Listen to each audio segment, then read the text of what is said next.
जय हिंद प्यारे साथियों, आप सभी का बहुत बहुत स्वागत है सक्सेस वर्ल्ड एमसीक्यू चैनल पर। तो दोस्तों, आज की इस वीडियो में बिहार मध्य निषेध सिपाही की परीक्षा के लिए प्रैक्टिस सेट नंबर 14 को कवर करेंगे। तो जल्दी से आप सभी लाइव में जुड़ जाइए। सभी को गुड इवनिंग। तो दोस्तों, आज के सेशन का पहला प्रश्न है, निम्नलिखित में से किसे लोकसभा का अभिरक्षक कहा जाता है। बिल्कुल टॉप लेवल का प्रश्न है। और देखिए, अगर आपको इन सेट में किसी भी प्रश्न का आंसर आता है तो आप लोगों को आंसर करने के लिए नीचे लाइव चैट का ऑप्शन मिलता है। तो प्रत्येक स्टूडेंट को आंसर देना है। तो देखिए, पहले प्रश्न का आंसर जो ये बच्चे लोकसभा अध्यक्ष को दिए हैं, आपका बिल्कुल सही जवाब है। लोकसभा का अभिरक्षक किसे कहा जाता है? तो लोकसभा के अध्यक्ष को। और वर्तमान में लोकसभा के अध्यक्ष कौन है? तो ओम बिरला है, ये भी ध्यान रखना है। देखिए, दूसरा प्रश्न है, संगीत नाटक अकादमी फेलोशिप से सम्मानित होने वाली पहली महिला कौन थी? चलिए, दूसरे प्रश्न के लिए फटाफट से आंसर बताएंगे। एग्जाम के लिए महत्वपूर्ण प्रश्न है, तो याद रखिएगा। दूसरे प्रश्न का आंसर है D option, Anjani by Malpekar. ये संगीत नाटक अकादमी फेलोशिप से सम्मानित होने वाली पहली महिला थी। तीसरा प्रश्न है, पृथ्वी से निकटतम दूरी पर स्थित ग्रह कौन सा है? ये प्रश्न बिल्कुल सिंपल प्रश्न है। चलिए आंसर करेंगे तीसरे के लिए।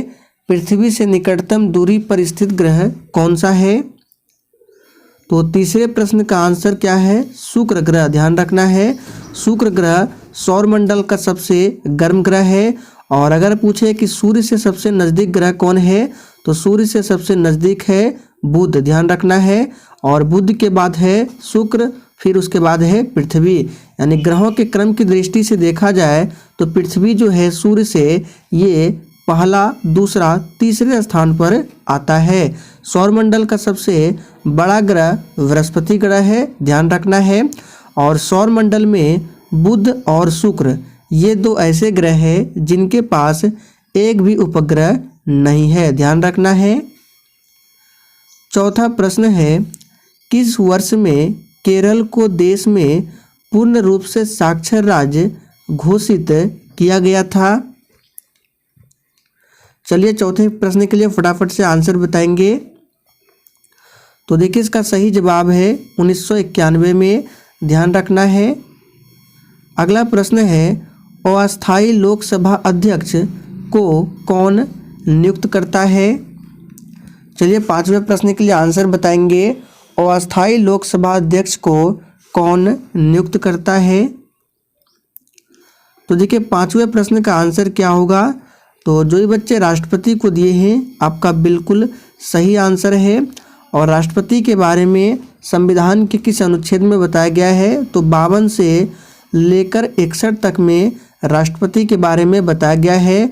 और संविधान के अनुच्छेद 61 में महाभियोग की प्रक्रिया के बारे में बताया गया है, जो राष्ट्रपति पर महाभियोग की प्रक्रिया लगती है। राष्ट्रपति बनने के लिए उम्र सीमा 35 वर्ष है, ध्यान रखना है। छठा प्रश्न है, किन्हें भारत में एंजियोप्लास्टी के जनक के रूप में जाना जाता है? एग्जाम के लिए इम्पोर्टेंट प्रश्न है, आंसर बताएंगे। किन्हें भारत में एंजियोप्लास्टी के जनक के रूप में जाना जाता है?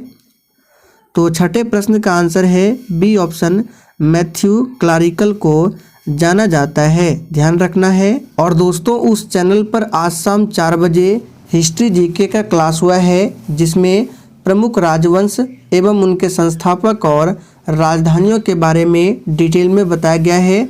तो आप सब भी उस वीडियो को ज़रूर देख लेना। उस चैनल का नाम है दिवाकर स्टडी IQ, और इसका लिंक आपको डिस्क्रिप्शन बॉक्स में मिल जाएगा। आगे देखिए, हिंद महासागर का सबसे बड़ा द्वीप कौन सा है? चलिए 7 के लिए फटाफट से आंसर बताएंगे। एग्जाम के लिए बहुत ही महत्वपूर्ण प्रश्न है। हिंद महासागर, सबसे पहले लोकेशन देखते हैं, हिंद महासागर कहाँ है? तो जैसे ये भारत का नीचे साइड का मैप है, तो ये देखिए इधर है आपका अरब सागर, यहाँ पे बंगाल की खाड़ी और नीचे है हिंद महासागर। तो हिंद महासागर का सबसे बड़ा द्वीप जो है ये है मेडागास्कर। तो डी ऑप्शन जो भी बच्चे दिए हैं आपका बिल्कुल सही आंसर है, ध्यान रखना है।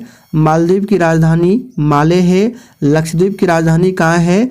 तो कवरत्ती है। लक्षद्वीप कहाँ पर पड़ता है? अरब सागर में या बंगाल की खाड़ी में? तो लक्षद्वीप जो है अरब सागर में है और अंडमान निकोबार द्वीप समूह बंगाल की खाड़ी में। आगे देखिए, हिमालय की तलहटी क्षेत्र को दिया गया नाम क्या है? और देखिए अगर आपको किसी भी प्रश्न में थोड़ा भी डाउट हो तो आप लोग तुरंत कमेंट करके पूछ सकते हैं।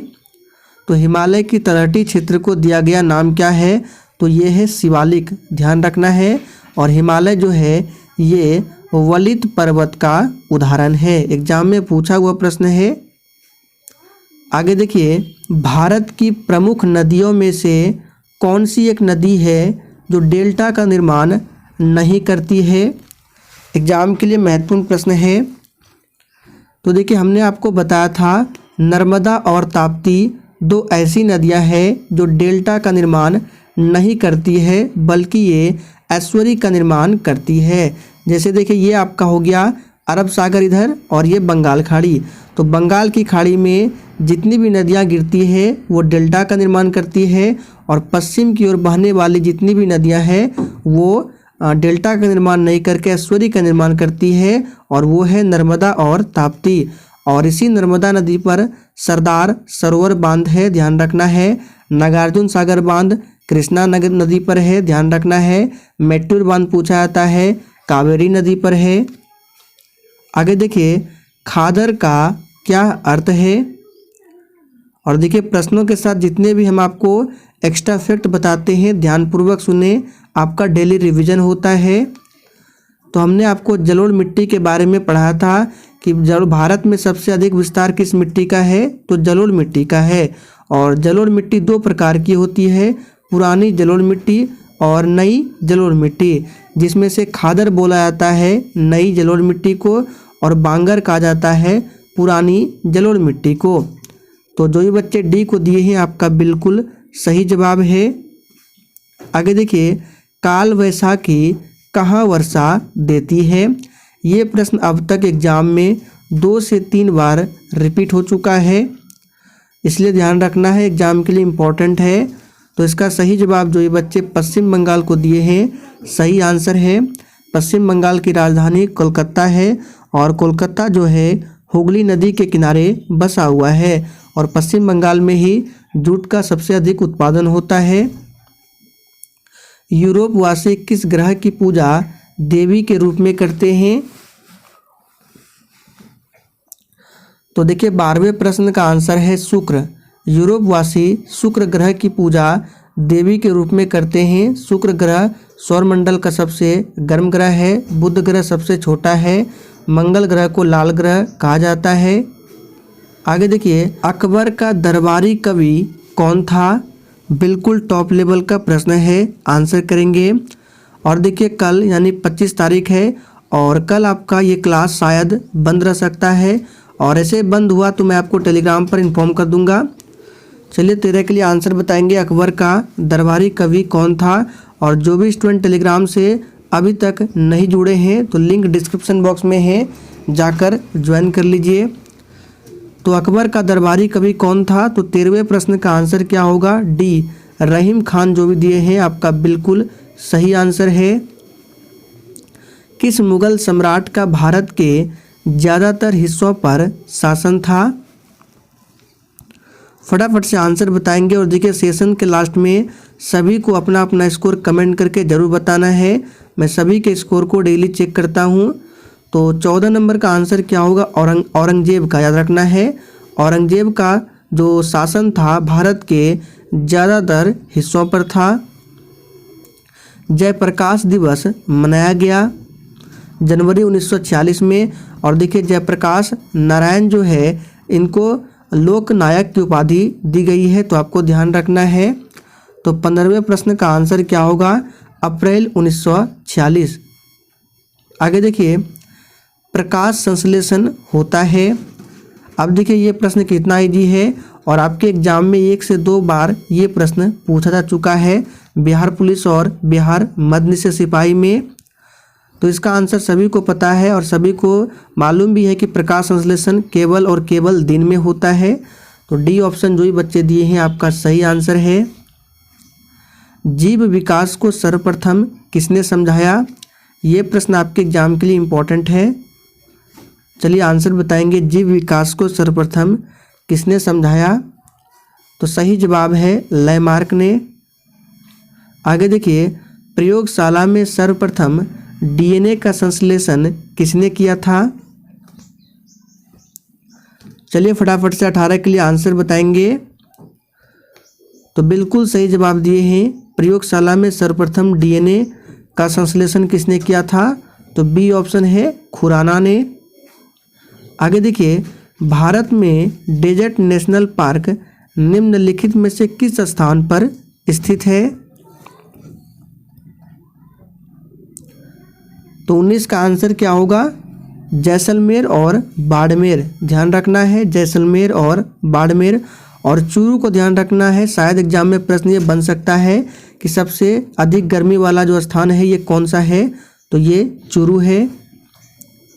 हाल ही में किस शहर में भारत का पहला बायोगैस से चलने वाला ईवी चार्जिंग स्टेशन शुरू हुआ है?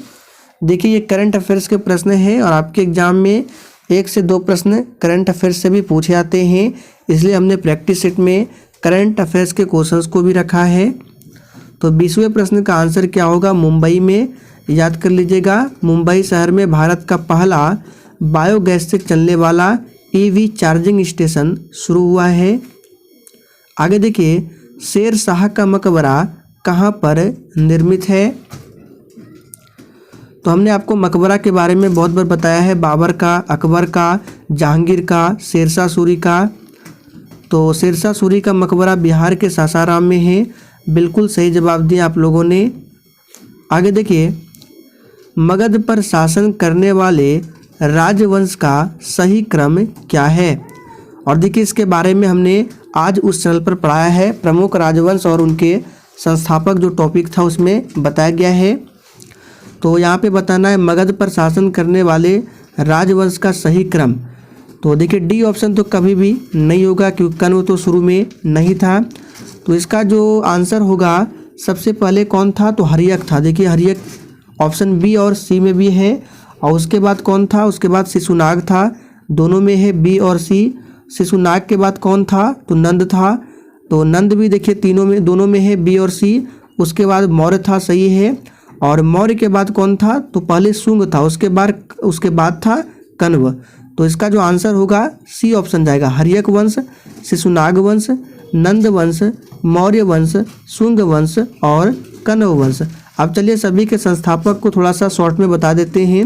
हर्यक वंश के संस्थापक बिंबिसार थे, आप सभी जानते हैं।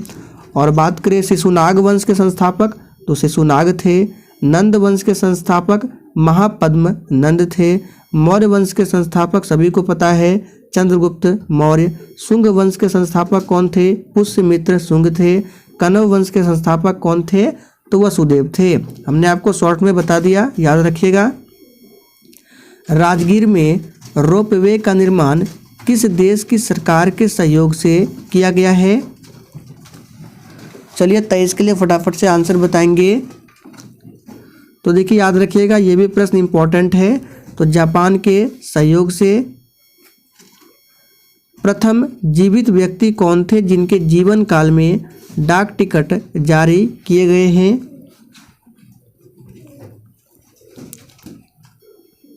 तो इसका आंसर है सचिन तेंदुलकर। सी ऑप्शन आपका बिल्कुल सही जवाब है। इन चारों ऑप्शन में से सही आंसर है सी ऑप्शन, सचिन तेंदुलकर। हाल ही में प्रसिद्ध व्यक्ति पंडित रविशंकर, इस प्रश्न पर आप लोग स्टार लगा लीजिए, एग्जाम में छप सकता है। इनका 84 वर्ष की उम्र में क्या हुआ है? निधन हुआ है। तो आपको बताना है कि पंडित रविशंकर कौन थे। याद रखिएगा, एग्जाम के लिए काफ़ी ज़्यादा महत्वपूर्ण प्रश्न है। इसका आंसर होगा संगीतकार थे। कौन थे? तो पंडित रविशंकर एक संगीतकार थे। आगे बढ़ते हैं। निम्नलिखित में से किस पदाधिकारी को संसद के सदस्य नहीं होने पर भी उसे संबोधित करने का अधिकार प्राप्त है? चलिए आंसर बताएंगे फटाफट से।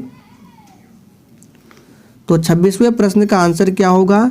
तो जो ये बच्चे बी को दिए हैं आपका बिल्कुल सही आंसर है अटॉर्नी जनरल ऑफ इंडिया। देखिए अटॉर्नी जनरल को संसद की कार्यवाही में भाग लेने का अधिकार है लेकिन वोट करने का अधिकार नहीं है। और देखिए वर्तमान में भारत के मुख्य निर्वाचन आयुक्त मुख्य चुनाव आयुक्त कौन है? तो याद रखिएगा राजीव कुमार है। और वर्तमान में भारत के चीफ जस्टिस यानी कि मुख्य न्यायाधीश कौन है? तो DY चंद्रचूड़ है। अमेरिका स्वतंत्रता की घोषणा किसके सिद्धांतों पर आधारित था? चलिए फटाफट से आंसर बताएंगे। देखिए अमेरिकी आज़ादी का घोषणा पत्र जो है थॉमस जेफरसन, नाम याद रखना है आपको, थॉमस जेफरसन द्वारा तैयार किया गया था। और ये जो आधारित था किस सिद्धांत पर? तो नैसर्गिक अधिकार पर, याद रखना है नैसर्गिक अधिकार पर आधारित था। आगे देखिए तिब्बत में बौद्ध धर्म का प्रचार करने वाले बौद्ध भिक्षु कौन थे? चलिए 28 के लिए फटाफट से आंसर बताएंगे। तो तिब्बत में बौद्ध धर्म का प्रचार करने वाले बौद्ध भिक्षु, तो जो ये बच्चे डी दिए हैं आपका सही आंसर है पद्म संभव थे, ध्यान रखना है कौन थे? पद्म संभव।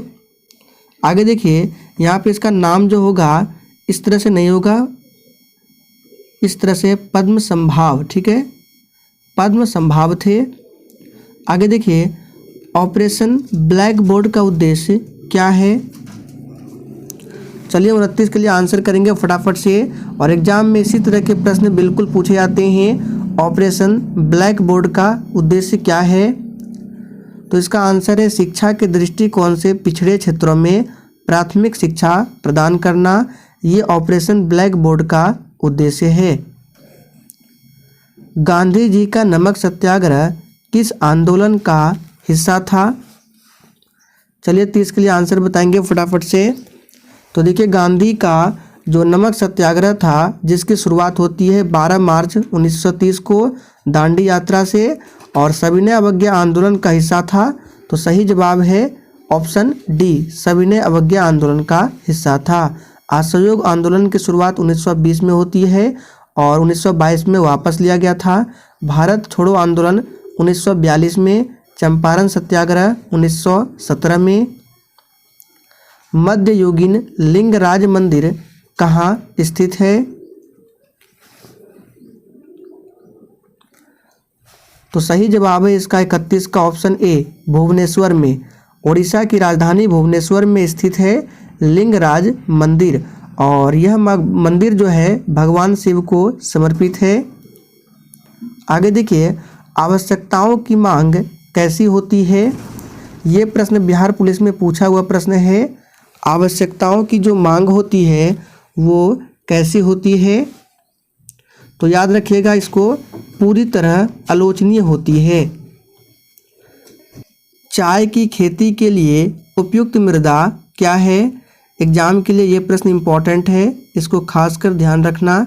चाय की खेती के लिए उपयुक्त मृदा क्या है? तो देखिए इस प्रश्न का सही जवाब क्या होगा?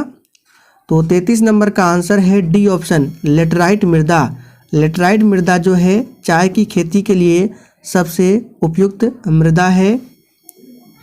मूल्य वर्धित का अर्थ किसके मूल्य से होता है?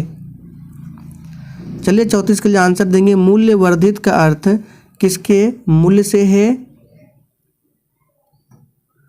तो 34 का आंसर क्या होगा? डी ऑप्शन, माल और सेवाओं एवं मध्यवर्ती माल और सेवाओं की लागत का अंतर। तो डी ऑप्शन जो ही बच्चे दिए हैं आपका बिल्कुल सही आंसर है। GNP और ANP के बीच अंतर किसके बराबर होता है? अब आपको समझना चाहिए GNP और ANP का अर्थ क्या होता है। तो देखिए GNP का मतलब होता है सकल राष्ट्रीय उत्पाद और ANP का मतलब होता है शुद्ध राष्ट्रीय उत्पाद। और देखिए जब सकल राष्ट्रीय उत्पाद और शुद्ध राष्ट्रीय उत्पाद का अंतर होता है तो वो पूंजी ह्रास को दर्शाता है। तो इसका आंसर क्या होना चाहिए? मूल्य ह्रास, पूंजी ह्रास। तो डी ऑप्शन आपका बिल्कुल सही जवाब है। जीएनपी और एएनपी के बीच अंतर होता है मूल्य ह्रास। यह कौन निर्णय करता है कि अमुक विधेयक धन विधेयक है? चलिए 36 के लिए फटाफट से आंसर बताएंगे। तो इसका सही जवाब क्या होगा? तो याद रखिएगा, लोकसभा का अध्यक्ष ये निर्णय लेता है, निर्णय करता है कि अमुक विधेयक जो है धन विधेयक है। आगे देखिए, निम्नलिखित में से किस देश को फेबियन समाजवाद का घर माना जाता है? चलिए 37 के लिए फटाफट से आंसर बताएंगे। तो याद रखिएगा, ब्रिटेन यानी कि इंग्लैंड। तो बी ऑप्शन आपका बिल्कुल सही जवाब है। ब्रिटेन में फेबियन सोसाइटी की स्थापना 1883-84 में होती है। पृथ्वी की सतह से सबसे दूर वातावरणीय परत को क्या कहते हैं? चलिए फटाफट से आंसर बताएंगे 38 के लिए। तो देखिए, अर्थ के बाद जो आता है ये कौन सा है? क्षोभ मंडल है। उसके बाद कौन आता है? तो क्षोभ मंडल के बाद समताप मंडल आता है। उसके बाद फिर आयन मंडल आता है और सबसे बाहरी जो है वो बहिर्मंडल है। तो देखिए बी ऑप्शन में दिया गया है। और मौसम संबंधी जितनी भी घटनाएं हैं वो क्षोभ मंडल में घटित होती है। और वायुयान किस मंडल में उड़ते हैं? समताप मंडल में। और समताप मंडल में ही ओजोन लेयर पाया जाता है। दक्षिण अमेरिका के शीतोष्ण चारागाह यानी घास स्थल को क्या कहते हैं?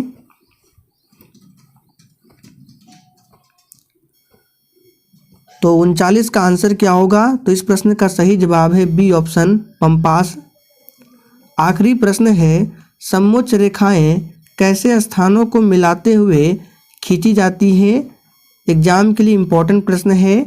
बिहार फायरमैन, बिहार मध्य निषेध सिपाही और बिहार पुलिस तीनों में पूछा हुआ प्रश्न है। तो देखिए इसका आंसर क्या होगा? समोच्च रेखाएं। इसका मतलब क्या होता है? तो समोच्च रेखा समुद्र तल से एक ही ऊंचाई वाले स्थानों को जोड़ती है। तो इसका आंसर होना चाहिए ए ऑप्शन, माध्य समुद्र तल से सम ऊंचाई वाले। तो दोस्तों आज के लिए इतना ही। सेशन पसंद आया हो तो सेशन को अधिक से अधिक शेयर जरूर करें।